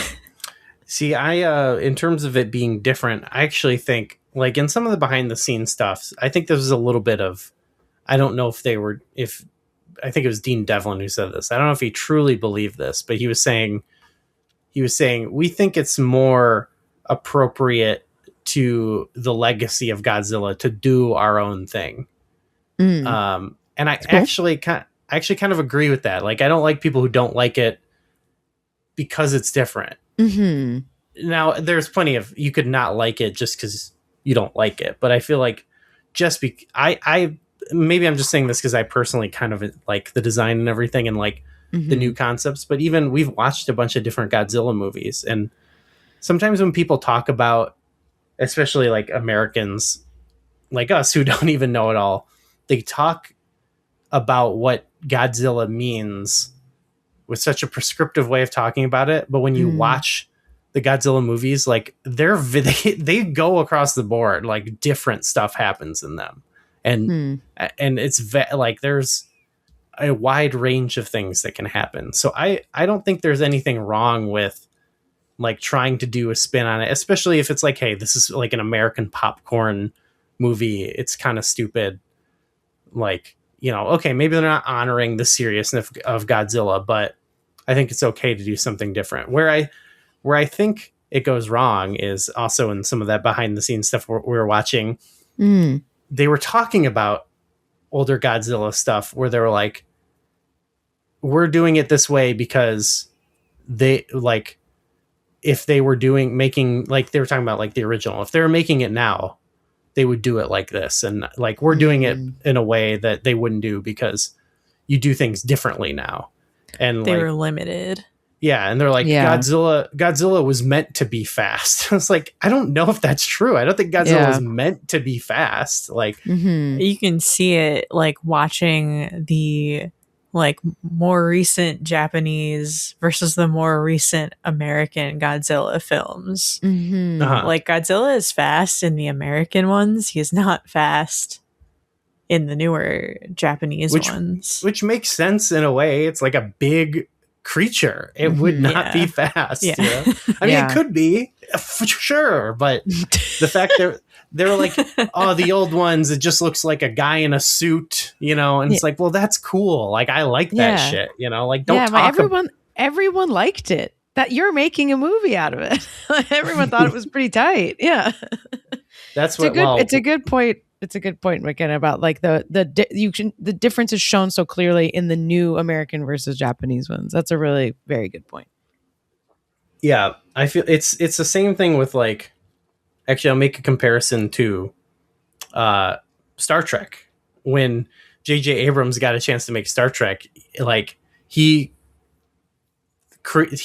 treated like the slow, more methodical nature of Star Trek, like action, as like, oh, they messed up when they did that, and not like, no, that's how it's supposed to come across. And I feel like with some, like, I compared like stuff in that movie to like how they've done some of the ship stuff in like Strange New Worlds, where it's a little bit more upbeat than what you're used to, but they understand that the ship has like a weight to it, and like it's this big thing moving through space. And I feel like even some of the new American Godzillas kind of are doing that too, where it's like, okay, we're going to charge this up a little bit for an American audience, but we still want Godzilla to feel like, you know, this big, like heavy creature, and not like a runner or an athlete, you know? Yeah. But the big additions to this, we've kind of mentioned it already, but like, was the fact that Godzilla can burrow and lay eggs. Yeah. Which was really the burrowing thing, you messaged me about this, Adriel. Like, I feel like it's not fully explained well in the movie, but after having watched more stuff and reading about it, it's like, yeah, Godzilla can just like dig around underground. Yeah. Yeah, I would pull up your text though. They were just something you're like, he can burrow, he can dig. Just that's that just be okay with that. They talked about that in the behind, like I read something where they're like, oh, we read about a lizard who could burrow and we incorporated that. And they really, that it comes across in the cartoon, but that's a different thing. But it doesn't make sense though. Still, like, he can burrow, but also sometimes, like, how did he get into Madison Square Garden to lay the eggs without like completely destroying it? Like, he can't fit in there. Yeah, I know. That's the thing, is the scale is the issue. It's not the burrowing. I'm down for him to burrow. This is why you shouldn't be in Manhattan. You should be on the mainland because there's more space. But like, even like they make a big thing about like he goes into the Hudson River. I'm like, the Hudson River is too small. Like, it's not big enough. They show him like towering over the Empire State Building. I'm like, there's no way he could fit in the Hudson River. So there's all kinds of scale issues. And I'm also just like, okay, if he burrows, first of all, everyone's going to notice where he's going. Okay. And also Manhattan isn't like that deep. I don't know. Like, I'm like, and then he definitely couldn't fit in the subway. The subway is not that big, you know, like, so it's he's confusing. Not in the tunnels. So out of it, the scale was, you know, always an issue. Just like what you said about the laying the eggs. It's like he couldn't fit in there. Like, he couldn't fit in there to do that. I do like the egg laying thing. Like, that was like a fun twist. I don't know how you would pick that up from, like, they're like, yeah, the human pregnancy test can pick up the same thing. No, I was just thinking of the part where they find the eggs and Matthew Broderick just sees like 3 of them. No, there's only 3 eggs. And then is shocked to see all of the ones that are around completely surrounding him. Didn't you walk by some of, like, how did you not see these before? Yes, very much so. Yes. So that's like the big plot element is, like, they've got the army. The army is stupid. I like this aspect, actually. The army's stupid. They just keep trying the same plan over and over. They're shooting the shit out of each other. Like, they're doing stuff that I don't even think our army, you know, like, it just doesn't make sense. But they believe the army won't listen to them when they're saying, like, oh yeah, Godzilla is like pregnant, is laying eggs underground somewhere. We got to find it. So they go to Madison Square Garden. They find the eggs in Madison Square Garden. And then a bunch of babies start hatching. This part also stuck out with me as a kid. It really freaked me out. I mean, in a similar way, it's not anywhere. It's trying to have like a raptor scene to it, like Jurassic Park, but bigger. And that scene freaked me out more as a kid, obviously. But this scene in this movie still carried a lot of weight to me. And it's one where you actually get to see a little bit more of some of the smaller ones have a little bit more practical creatures that you kind of see, and I think they look cool. But yeah, then they're running around being chased by these little babies.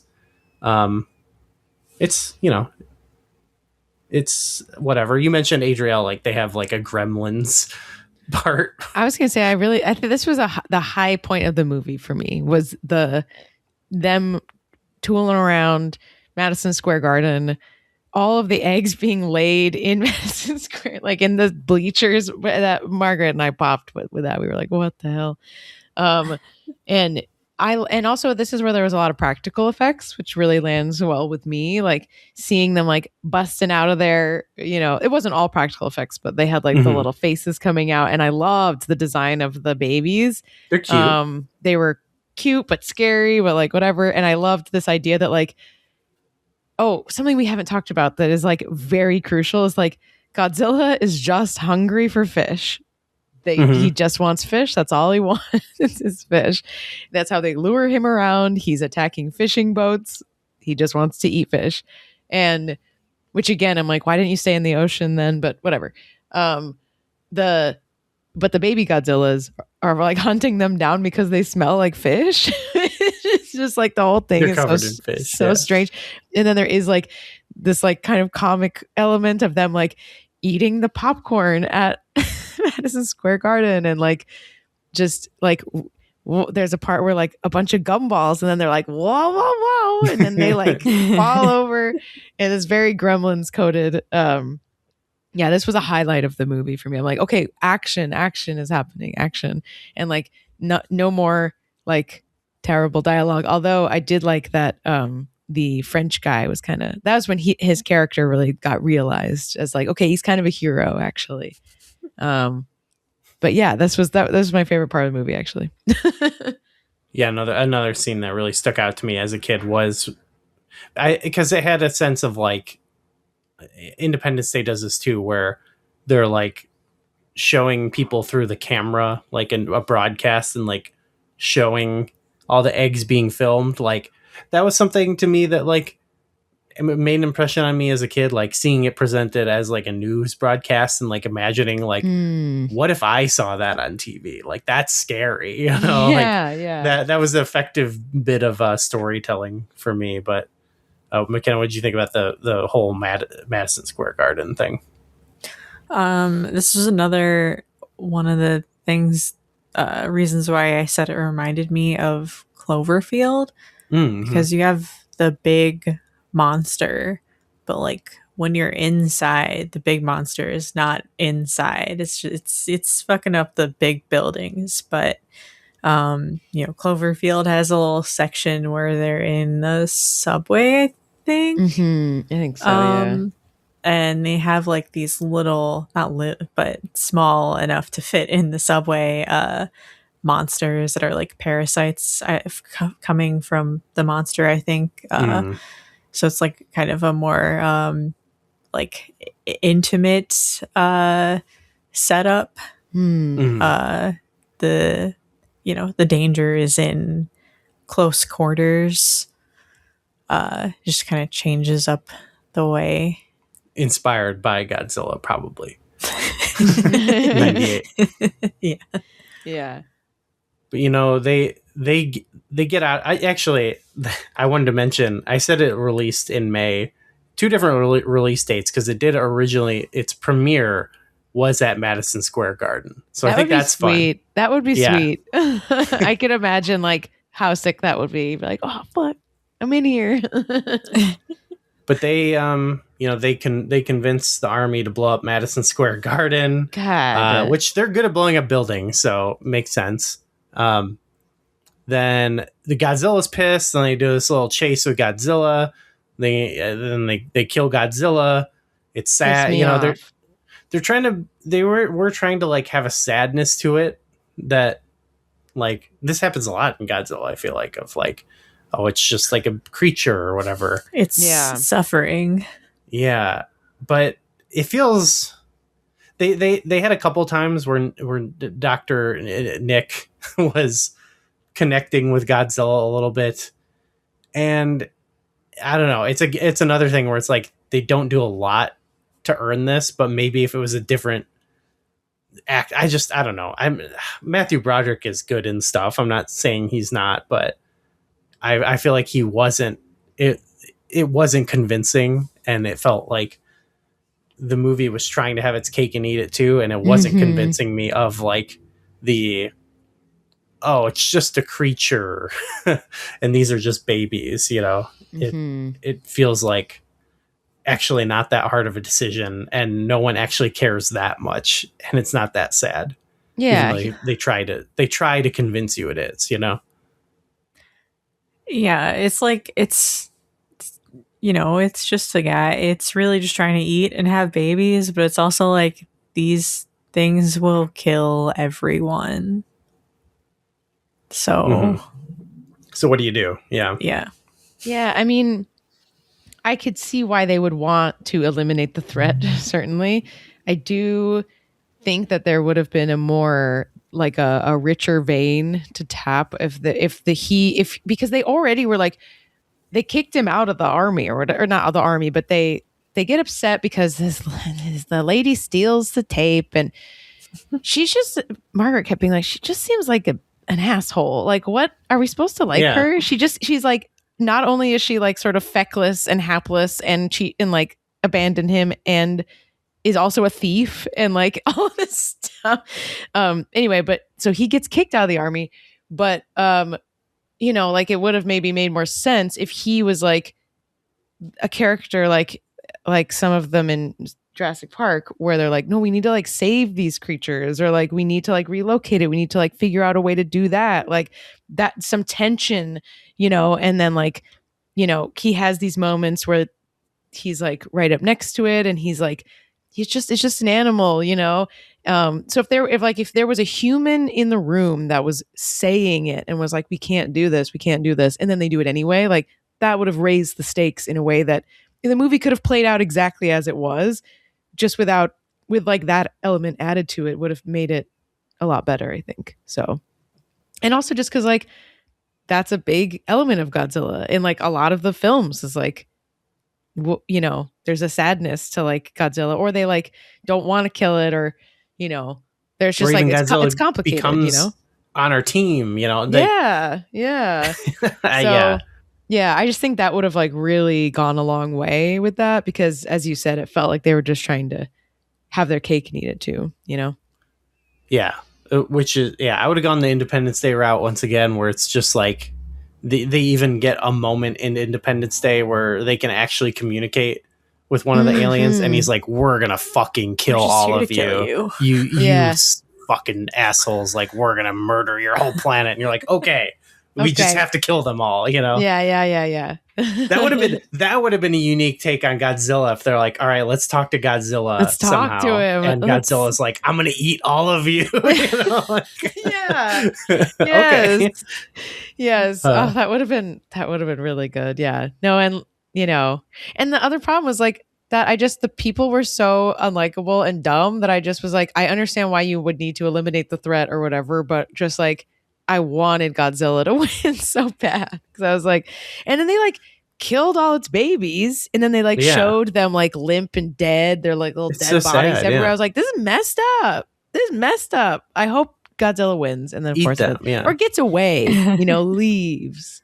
Also, what are the French hoping to cover up at this point? Like at the end, they're like, oh, they took Hank Azaria's tape, and it's like, well, like, yeah. I think the cat's out of the bag here. I don't know. I did like the part where they're like chewing the gum. Like that was a funny joke. Yeah, I like that too. Yeah, makes you look more American. Oh my God. And then you look Elvis, at impression. Yes. Thank you very much. Yeah. Yeah, that was a good one. I'm here for Jean Reno, I will say. Yeah, he did a good job. I just didn't like him, that's all. American coffee sucks, so that's just what it is. So. Okay, this is a long no croissant. Yeah, I'm sorry, this is a long episode, but we got to talk about Godzilla the album. We mentioned it earlier. It got beat out by DMX, but a lot of these songs were very memorable to me at the time.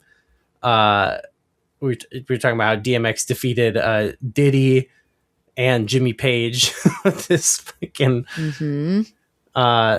horrible song. Like it's really bad. Yeah, Diddy. This is like some of the worst rapping, if you want to even say it. What like worst of all time. Like so bad. Brain Stew Godzilla remix. I love this song where it's just like. Let's take Green Day's Brain Stew and just put Godzilla noises on it. Yeah, that was sick. And like a techno beat or whatever, an electronic beat. I'm into it. Yeah. You had Heroes cover by Wallflowers, Deeper Underground by Jamiroquai. Like half of these had. That's go ahead. I was just gonna say that was one of my favorites. Godzilla like themed music videos too, so like the marketing was big. Which was the one where they like flooded the movie theater? That was the Jamiroquai video, yeah. Oh, sick! I should watch it. You could tell the Diddy one got a little bit more of a budget, but I like this idea that while this Godzilla attack is happening, like multiple music videos are happening throughout the city. You know? Yeah, that's funny. It's some world building. Okay, also on the soundtrack, No Shelter by Rage Against the Machine. Mm-hmm. Do you know much about this track here? No. Can I read the lyrics to verse 2? I know this is time consuming, but I want you to. okay, because you know what's going to happen here. But okay, I want to read the whole verse because I feel like it makes the line even better. Hospitals not profitful, the market bulls got pockets full to advertise some hip disguise. View the world from American eyes. The poor adore, keep fiending for more. The thin line between entertainment and war. They fix the need, develop the taste, buy their products or get laid to waste. Coca-Cola is back in the veins of Saigon, and Rambo 2, he's got a dope pair of Nikes on. Godzilla, pure motherfucking filler to keep your eyes off the real killer.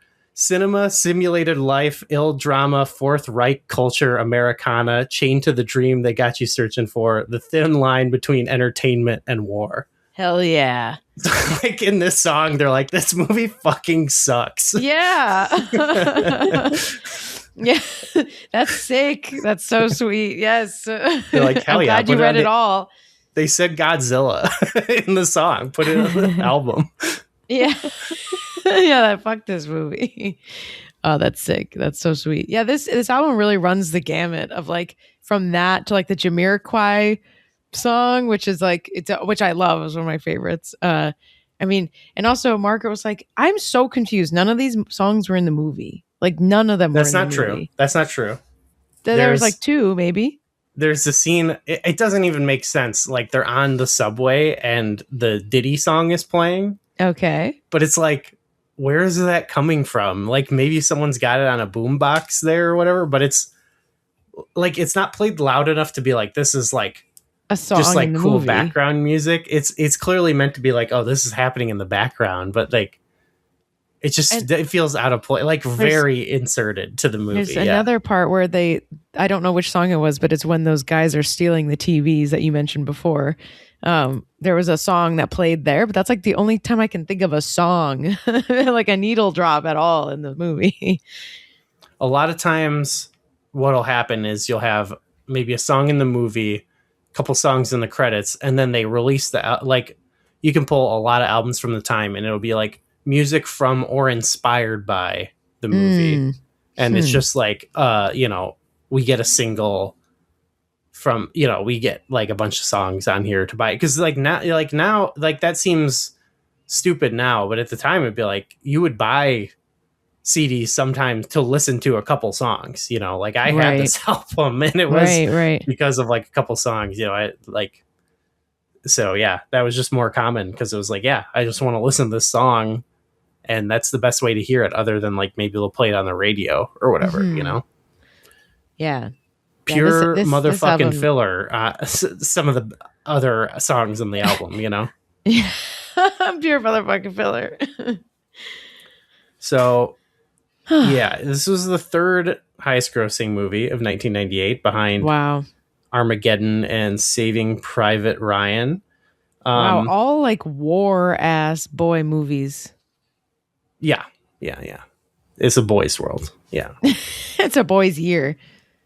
The year of Godzilla. But the movie actually underperformed like what they had estimated and hoped for. And it got pretty much panned, I would say.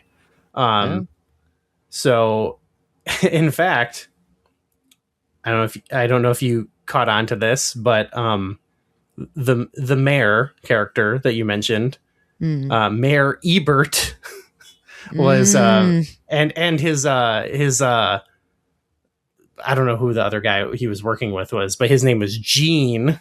This was clear a Siskel and Ebert parody. Okay. Because they had panned, I think, all his other movies, but in particular Independence Day. They had they were just making fun of him. I did not pick up on that. Yeah, Mayor Ebert. And can I read some of his review? Yes. Okay, I have a couple bits from it. Here's the opening line. Going to see Godzilla at the Palais of the Cannes Film Festival is like attending a satanic ritual in St. Peter's Basilica. So he saw the movie. I think it premiered at Cannes, or like that's how he saw it. And yeah, oh it my was. God. That's an incredible, God, what a great, he was so gifted. The pen is mightier than the sword. They also both were like, he says it in the review, like, you know, you included these characters parroting us, like you let us off easy. Like he's like, I want to be eaten by Godzilla. You know what I mean? Like Totally. Why put me in the movie? And I'm just like, I mean, I guess it kind of worked. It kind of got to him. He's like, his character kind of sucks in the movie or whatever, but Not I think that would have though. been better if there was a scene where Godzilla throws him up into the air and swallows him whole or something, like. Yeah. Well, and also this, I'll let you continue, but same with the like asshole boss who is like such a dickhead, like, and then he kind of has no comeuppance at all, and you're like, okay, I guess he just gets to be a dick. Okay. I just like at the beginning when he was first being an asshole, I was like, he's gonna get eaten.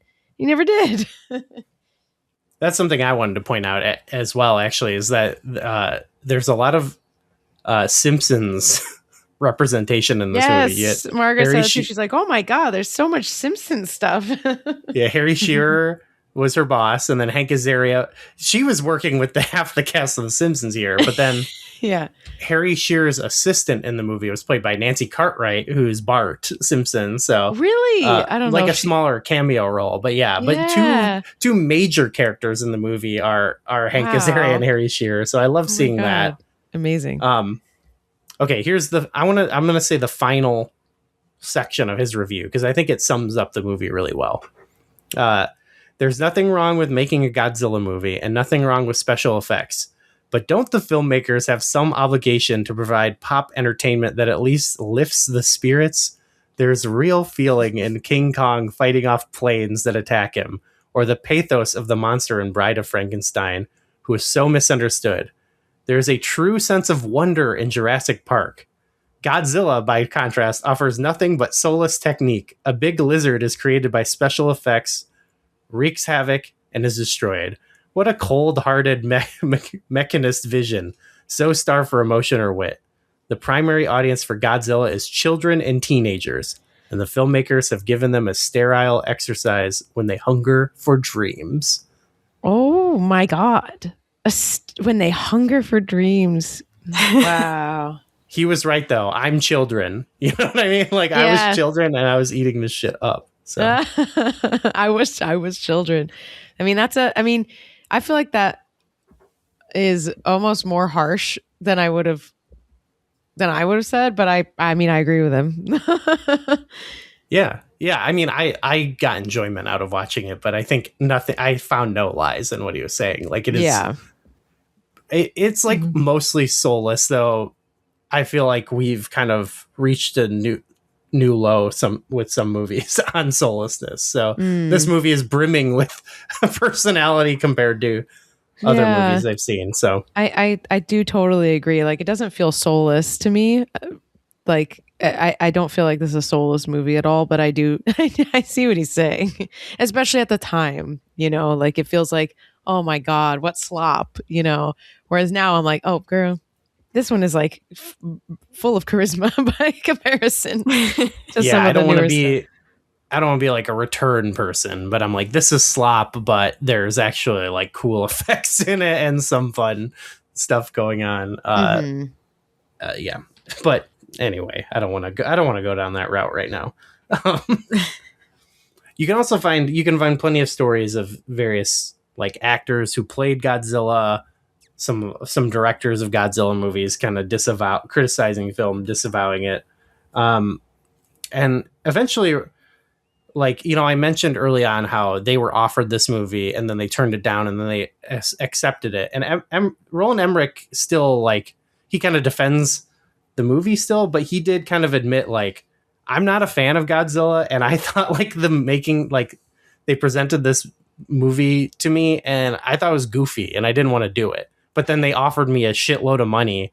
And so I was like, okay, so, and Dean Devlin, who co-wrote the movie with him, did kind of admit, like, yeah, we fucked it up. Like, the script, he laid the blame on the script. So there was some, I kind of understand Emmerich's perspective. Like, not that Godzilla isn't. I think Godzilla is awesome. Like pre this movie, but I can understand. I guess like if someone was like, "Oh, did you want to make a movie about this thing you're not interested in, but we'll pay you a fuckload of money?" Like, okay, sure. Yeah. I get it. Who else but me? So, yeah, I liked in that like making of thing that it was nice to see some irreverence a little bit. That was like, okay, this is. I mean, it's very again of the time. Size does matter, haha. Right? That's like it's all very irreverent, and I think that saves the movie a little bit. If they were trying to think they were making great art or whatever, it would fall even more flat, I think. But you mentioned like there was a teaser at the end. Like they planned from the beginning to make this a trilogy, and that just did not happen because of the reviews and like again underwhelming performance that they perceived it as. So it did eventually get developed into a cartoon, Godzilla the series, which also came out in late '98. And I feel like we had it on while I was like playing Gran Turismo the other day, and I feel like we watched like the whole first season, maybe. Maybe not. There's 40 episodes created, but we watched like what felt like a whole arc. Yeah. What do you think of the like cartoon? A three-parter. Yeah. This was like a background thing, but I think I liked the vibes. It didn't have great writing. It had some jokes that made no sense. The writing was bottom, like even more like this is for kids, and so we're not going to try. And like the characters are dumb and annoying. Yeah, but it's got a cool theme. Music, the theme like music's title, cool. The Godzilla opening. design is cool. Yeah, I think the design looks better in the animation. I'm looking up some pictures now, and I'm like, oh, I see. Like, it definitely also very Shere Khan in this. Like, it's the same. That's a cat face. I believe it's like the same studio that did like they did a Men in Black the series that also had like a cool style to it that this kind of feels like. And I feel like the plots were kind of interesting. It was more sci-fi, there were like aliens and other monsters, and like they were doing. It was almost like Star Trek sometimes, where they kind of have like your monster of the week, and they kind of have to figure out like, oh, this has like they're talking about like the biology and stuff, and it's dumb, but like kind of it's actually a bit more interesting than the movie from a story perspective, I guess. And interesting. The premise is cool too. Like they go down there, and Dr. Nick is there when that egg hatches, and it like imprints upon him, so it thinks like it's his mom, and so like in this, it's like Godzilla is like fighting on their side against like other monsters, which is more like traditional Godzilla. Yeah. So yeah, it was like a dumb kid show, but it was actually kind of entertaining. Like I wouldn't mind watching more of it, but we ended with a 3-part episode where the aliens resurrected the original Godzilla from the movie as like a cyborg. Sick. Hell yeah. Like our new good Godzilla like wouldn't fight it because it knew it was like its dad, so it was like there was some interesting Maxilla. Anyway, we gotta and they did make 2 Game Boy Color games based on that cartoon. So based on the cartoon, which is based on the movie. Yeah. So someday we'll play those. Okay. Okay. Anything else about Godzilla 1998? McKenna.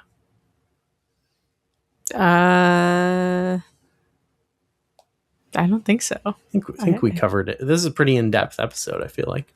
Yeah, we really covered a lot here. Any other thoughts from you, Adrielle?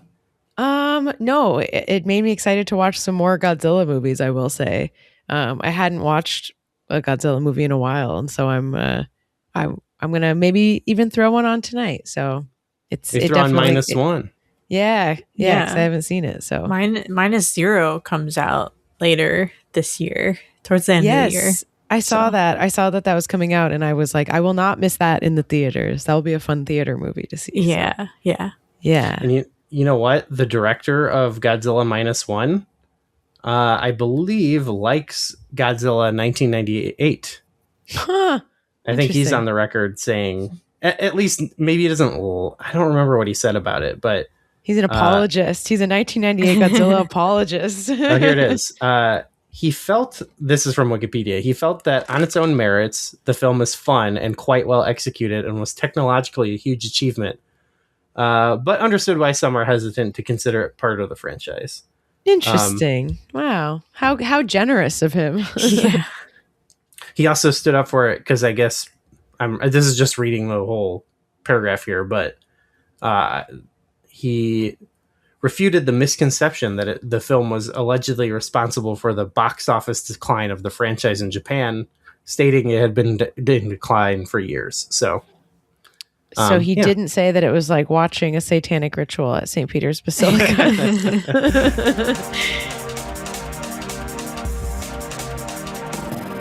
Okay, well, do we want to let everyone know what our next movie will be? Adrielle. Yes. The next movie that that Gu and I have picked sort of together, I gave a list of some films, and then Gu was like, how about that one? Is a movie that I haven't seen. I picked all movies that I haven't seen, but I would like to see. And this is the 1997 film Gattaca. In a genetically controlled future, life expectancy 30.2 years. The world will be divided between the ones who belong and the ones who don't. Hey, Valerie, they are going to find me. A sci-fi movie with Ethan Hawke and Uma Thurman. So yeah, I'm looking forward to it. I look forward to. We'll probably watch that together. I mentioned that earlier in the episode. We'll probably watch it together. You know, McKenna, you'll have the open invite to come on. You always are invited, McKenna, and to your podcast bonus show. You know, I have seen that. I have seen it before. What the hell? I watched it in school. What? Oh. In like middle or early high school. I think it was middle school. Whoa. Okay. Oh. Well, you can come on and share that experience if you want to. You're the expert then. Awesome. Well, thank you, McKenna, for coming on to our inaugural Flashback 64 expansion pack. I'm very happy to be here. So thank you for having me, and thanks for coming on our first iteration of this show. Thanks for having me. All right. Well, thanks to all our listeners out there. Thanks for tuning in. We will see you next month for Gattaca, and of course, stay cool.